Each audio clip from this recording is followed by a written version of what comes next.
গণভোটে হ্যাঁ ভোট মানে তত্ত্বাবধায়ক সরকার ও নির্বাচন কমিশন গঠনে সরকার ও বিরোধী দল একসঙ্গে কাজ করবে।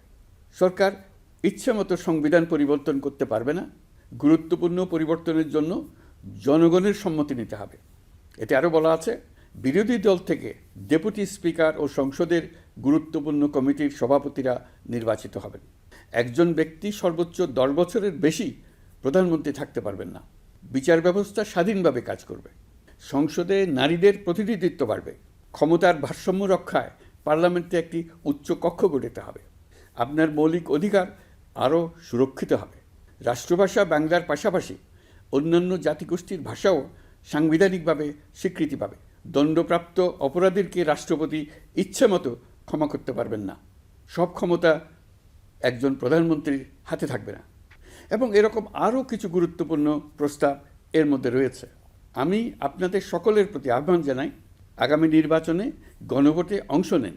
রাষ্ট্রকে আপনার প্রত্যাশা মতো গড়ে তোলার জন্য হেঁতে সিল দেন। নতুন বাংলাদেশ গড়ার চাবি এখন আপনার হাতে।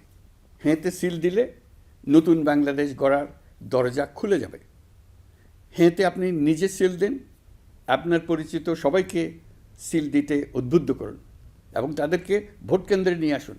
দেশ পাল্টে দিন।